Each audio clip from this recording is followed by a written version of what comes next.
So Pee-wee, hey, I appreciate you seeing me again today. Once again, man, no problem.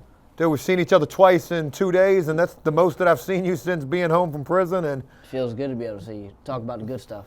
damn right. You know, it is unfortunate, and I do want to go back to the first video that me and you filmed together. In that video, we talked about a lot of bad stuff. Right. And I don't like to keep going back on this, but I think it's a big part of your story. The fact that you're a young guy, the fact that you've gotten in a lot of trouble, and where you are now in comparison to all of that.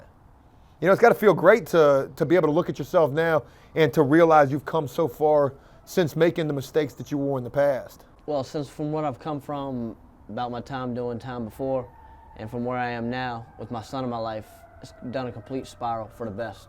And that was something that you had mentioned yesterday when I saw you, talking Right. about how big of an impact your son has had in your life and being probably the most important thing to you in terms of wanting to change your life for the better. Exactly. That's all I look forward to, man. My son, seeing him, I FaceTimed him this morning. He's on the way to the doctor. He's doing good, though, healthy as an ox. I'm just glad and thank God every day for him to be healthy. Pee-wee, I want to talk with you a little bit about this last time that you just served. You ended up doing 6 months Yeah. after we did the video together that we did. And, you know, as I got a chance to look back at that video, I realized that it was probably not the smartest idea on my part to have you talking about something that was essentially getting ready to be, if not already, an open case that you would have to end up dealing with. You know, so I truly do apologize for that. That was definitely not in my best judgment to be doing that and then put that up on the internet, which would end up being evidence used against you. Correct. But I do want to talk about what that time was like for you that you just served. It was only 6 months. And to say only 6 months, you've definitely served more time than that in the past. You know, how long were you in prison for when me and you met? 6 years. So from 6 years to 6 months, I mean, that's a drastic difference. Did the 6 months that you ended up having to serve, did that feel like a short amount of time? I can imagine it probably sucked just as much. Well, at the time, it was during my mother's of my child's pregnancy. And with her going through that, it was rough on me going through that. Because the emotional distraught she went through every day, I went through over the phone with her. So you were able to maintain contact with her on the phone at least? Every day, at least twice a day. And you know, that's a really interesting thing that you bring up, being able to still maintain contact with a female while you were locked up. Let's talk about the 6 years that you served. You know, I can imagine, I don't know for sure, but what was that time like for you in relation to a female in your life? Did you have a female in your life? Was somebody there constantly for you? Only person that was there through the last 6 years that I served was my grandmother. That's the only contact I had. But as far as 6 years, no contact with females. Waking up to dudes every day, hearing a dude's voice for the next 6 years of your life. Yeah. And I mentioned this because, you know, some people say it's easier to do your time without somebody there for you. Some people say it's easier to do their time having that female support and companionship. What did you feel like? Well, at the time, even though it was tough on her and it was tough on me, it was always good to hear somebody else's voice on the other end of the line saying they love you and they can't wait for you to come home, and knowing that you got something and people out there waiting on you. That's a great feeling instead of having to do time alone. As well, on the other hand, you probably do want to do time alone. Some people like the solitude of their mind under confinement, but me, I love knowing that I have people out there waiting on me, and to be able to hear somebody say they love me, can't wait for me to come home, it just makes me want to do what I got to do. You know, it's almost sounding like for you, and I know this is true for a lot of people, having somebody care about you in your life, having support, whether you're out here in the free world or locked up, do you feel like having support is a major motivator to get your shit together? Definitely, most definitely, yes, because if you have something to look forward to, you're always going to have something to look forward to.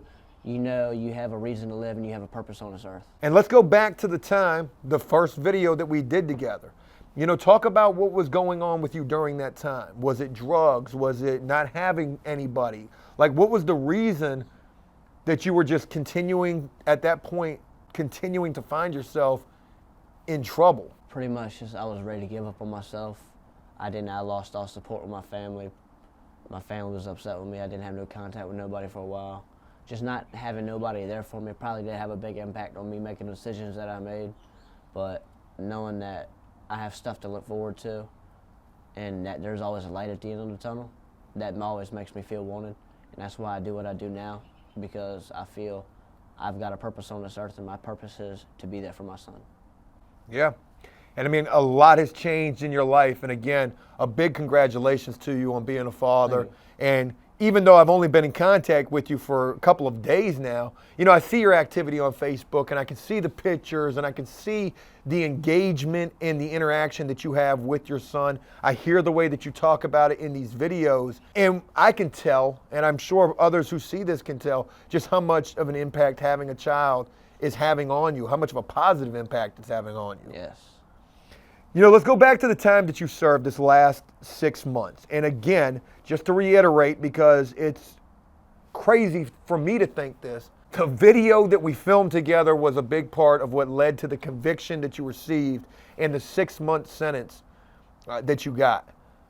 Before we go any further, I want to ask you this question. Do you think, had we not filmed the video, things would have turned out differently for you? From what I was being told and the perspective I was looking at it as, from what was coming out of their mouth, if they didn't have sufficient evidence from that video, I do believe that I could have took a jury trial and beat it, which was my intentions in the first place. But then my lawyer was like, we have sufficient evidence of a YouTube video of you pretty much admitting to the crime, and I was going to take a jury trial. And I do believe I would have beat it possibly if that video hadn't been in there, because it was just her statement against mine saying he did it and me saying I didn't do it. There was no fingerprints, there was no car accident scene, there was nothing taken out. No reason for me nobody to believe I was there.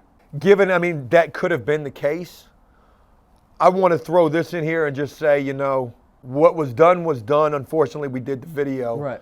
And, you know, you did what you said you did in the video, and you did the time. You know, like they say, if you do the crime, you're doing the time. Gotta do the time. And you did that. And fortunately enough, you only got 6 months for that. Yes. Let's go ahead and move on to the 6 months, though.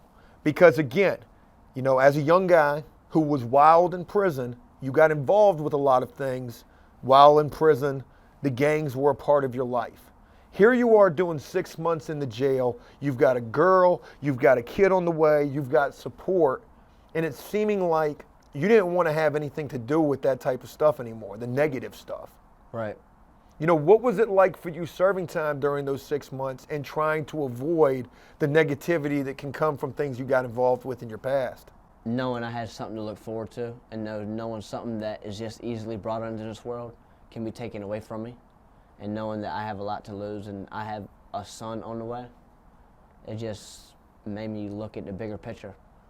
Don't feed myself around negativity. Don't stay away from stinking thinking. You're talking about the things that motivated you to stay away from those things. Yes. But was there ever a situation during that time when that posed a problem for you? Maybe certain individuals said, you know, hey, what's going on? You know, you're going to get down with the get down. What you doing, Pee Wee? Yeah, there was one night when I was on the phone, with the mother of my child. We were arguing, and I just got done getting up from the phone.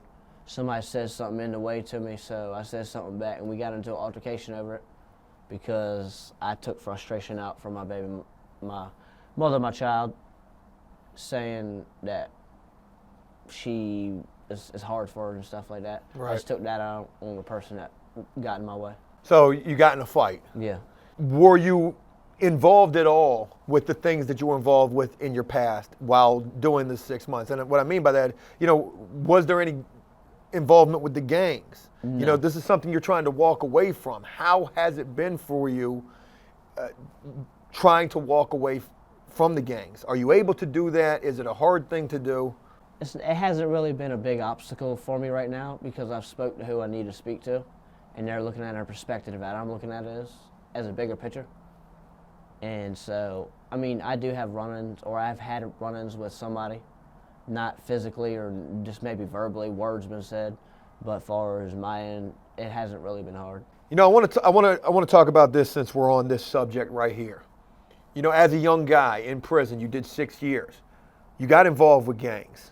You probably saw a lot of other young dudes just like you get involved with the gangs. You know, what is your whole take on that situation right there? Being a young person in prison, is it, you know, what do you think about a young person in prison getting involved with gangs? Is it a good idea? Should you do it? Sometimes maybe you have to do it. It ain't a must have to do nothing because you make your own decisions. I will look back and say now, from looking back before I can make the decision, I wish I would have stayed by myself, stayed on my own 2 feet, because it takes a man to stand on his own 2 feet. It doesn't matter if you have somebody watching your back, as long as a man stands on his own 2 feet, he's considered a man. And you just stay away from the gang stuff, don't get involved with it. It ain't gonna do nothing but lead you down the wrong path if you don't make your mind up what you wanna do. You know, I'm still, I guess the best way to put it is I'm still shocked to be able to sit here with you to do this follow-up and to see where you are now in life compared to where you were back then, where you were when I knew you in prison. You know, I hate to say this, but I'm gonna say this. Pee Wee, you were somebody in prison that I didn't even really associate with, and it wasn't because I didn't like you, it was because of the stuff that you were associated with. Right. You know, and to see the maturity in you now, like how old are you now? 26. 26 years old. You did 6 years in prison, you did 6 months in the jail, and now you're out here with this fresh chance. You've been out here since February, and you've been doing what you need to do, handling responsibilities and getting it right. You know, there's gonna be a lot of young people who see this and who hear Pee Wee's story. And I want you guys to be able to see the video from the past. As big of a mistake as it was for us to put that video up, I truly admit and realize now how big of a mistake that was. But you were admitting, and I guess accepting ownership for what you did, even though it probably wasn't the right thing. But I want you to be able to see where this man has been in comparison to where you are now. And it is exactly like you say, it is a complete 180. Right. I know this is something that you're proud of. I know this is something that your family is proud of. You know, what's it like to be able to rebuild with your family after probably so many times where they've had to, you know, basically keep you at arm's length because of the choices you were making? It feels great to be able to have my support system back, people on my side, knowing that I'm doing the right thing, and they can honestly say that they've seen a change in me.